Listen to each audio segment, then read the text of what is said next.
Today, we're going to talk about some of the basics of CareManager, primarily focusing on the home screen when you log in and some of the functionality there. And then we'll also talk a little bit about troubleshooting issues, slowness, things you need voided, or if you get yourself locked out of CareManager. So I'm going to start with some basic terminology level setting. CareManager is the name of the platform that we use. It is kind of the login is CareManager. You can see CareManager up here on the top left. You might also hear it referred to as NetSmart. We sort of use the names interchangeably, but really NetSmart is the company that developed CareManager. So NetSmart as a company has various platforms they've developed for various health care fields.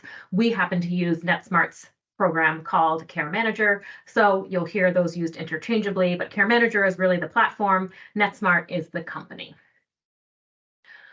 So when you log into CareManager, this is what your home screen should look like, something kind of like this. The biggest section here is your dashboard when you first log in. There are two different fields here. You have your alerts, and then you have your tasks. The alerts is going to be any HICSNY alerts that have come in since you last logged into CareManager for anyone on your caseload, anyone who's assigned to you in CareManager who has been to the ED or been admitted to the hospital. So when you log in, if you see a number here, you just want to click on it to kind of see who had the HICSNY alert come in for this ER visit.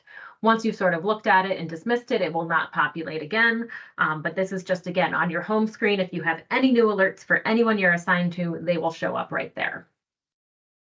The tasks is an optional function in CareManager. You are welcome to play around with this, and if you find it helpful, I encourage you to use it, but you do not have to. It's pretty straightforward. You just click on New Task, and you can give yourself a reminder for really anything. If I maybe want to follow up with a member, I can make that my note to myself. You can assign it to anyone else who's involved in the case. You would put your start date, your due date, when do I need to follow up with Roger by.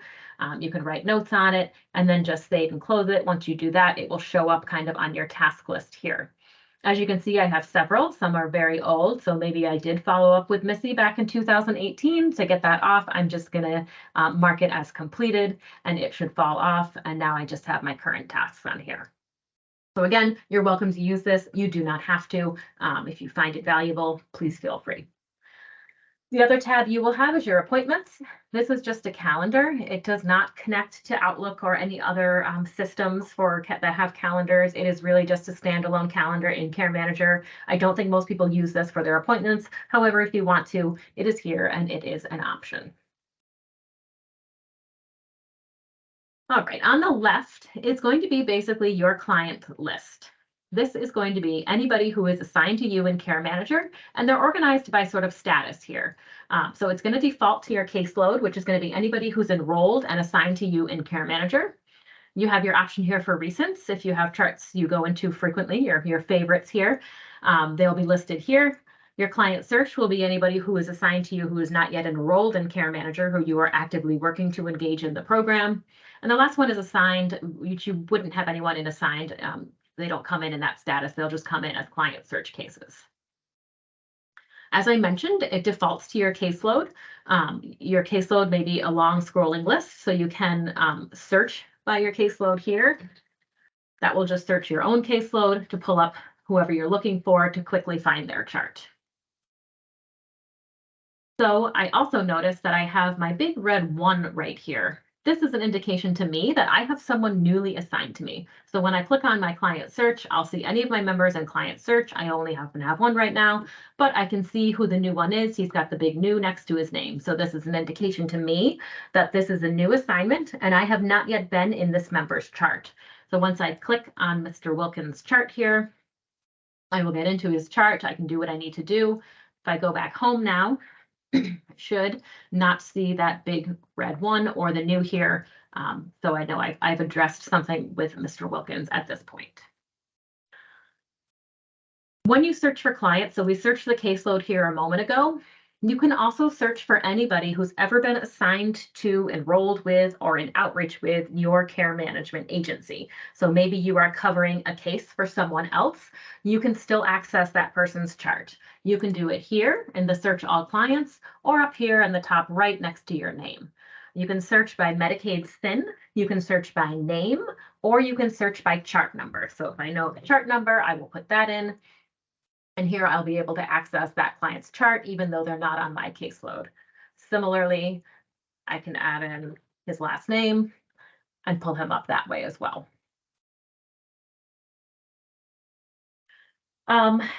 So a couple of things, not really in CareManager, but related to troubleshooting and issues that you may encounter. First and foremost is slowness. CareManager is a web-based platform, and while it usually works pretty seamlessly, there will be times where you will be slow. You may have that, what we lovingly refer to as the candy cane of death, the gray kind of spinning wheel. If you find yourself getting that a lot or sluggish going from page to page, there are things you can do. The number one thing we recommend is to save what you're doing, log out of CareManager, and then log back in, but log in via a different web browser. So for example, if you are in Google Chrome right now, which is the preferred browser for CareManager, by the way, if I'm in Chrome, I would log out of that and maybe log back in through Microsoft Edge, the other browser I have access to. If you only have one web browser, maybe I only have Google Chrome or I only have Microsoft Edge, what you should be able to do is right-click on the icon for that one and then open a private or an incognito browsing mode. What that does is it kind of pings you out to a different CareManager server. Chances are you're getting a slowness because of that particular server you're pinging to. If you log out and log right back into CareManager, you'll be sent to the same server. However, if you log out and log back in via a different browser or a private browser, you'll be sent to a different server, and that 99% of the time corrects any slowness issues. The other common issue is lockouts. For whatever reason, CareManager stops taking your password or you forget what it is. Maybe you just got back from vacation and you've checked out completely. If you need your account reset, if you need your password reset, your best option is to email our Health Home inbox. That is healthhome@sphp.com. That's SPHP for St. Peter's Health Partners. So again, healthhome@sphp.com. That mailbox is monitored by pretty much our entire administrative team, so it's going to get you the quickest response for someone to be able to see your email, go in, and reset your account for you. Last but certainly not least, if you have experienced something of an error, right? Maybe you need something voided out of CareManager, maybe you got an error message, maybe something's just not behaving the way you expect it to. We need those to be reported to us as well. I would encourage you to start with your supervisor if you need something voided, because some things at the supervisory level, they can void for you. So if you just need a note voided or an HML voided, they can take care of that for you. Certain things like assessments we have to do at the lead level. So you'll need to report the void request to us. Other things such as voiding a plan of care are such a big deal and tied to so many things that we can't even do that here at the lead. We will have to log a ticket with NetSmart's engineering team to remove that plan of care for you. I want to show you quickly on our website resource page here on CareManager, we have our ticket request form. So again, anything you need voided or anything that you need, you get an error on, we want you to please report to us as soon as possible. The saying, if you see something, say something, please report. Even if it turns out to be nothing, we'd rather you report it to us and we'll figure it out than waiting till it becomes an issue. Chances are if you have an issue, someone else is, and if we can get ahead of it before it becomes a network-wide issue, that's always best. So the form here, I'll walk through really quickly, just a little bit about yourself, what chart you're in, how major of an error is this or issue, or you're not able to do any work at this point, kind of help us prioritize things. If you just need something deleted or voided, so just let us know what it is. We ask for a lot of details, like the timestamp of the assessment or whatever it may be. The last thing we want to do is void the wrong thing, because once we void it, we can't get it back. So we're not trying to create more work for you. We really want as much information as possible, what chart, what needs to be voided, and the timestamp, which is in the upper right corner. So we make sure we void the correct thing. We only ask for the reason for void because it's going to ask us for a reason for void. There's no penalty for having things voided. It's not a problem at all. The second half here is for errors and issues. So again, something is not behaving as you would expect it to. Maybe you get an actual error message. Those need to be reported to us, again, as soon as possible. If you get an error message that looks like just a long jargon string of text and numbers, that actually means something to someone in the engineering department at CareManager. So your best bet, just copy that error message as it is and drop it right into the ticket here and send it to us, and then we can get it to CareManager. The more detail you can give us, the better. First, it cuts down on that back and forth of, questions and answers between us and you. And it also helps us communicate things fully and completely to NetSmart if we do need to get them involved.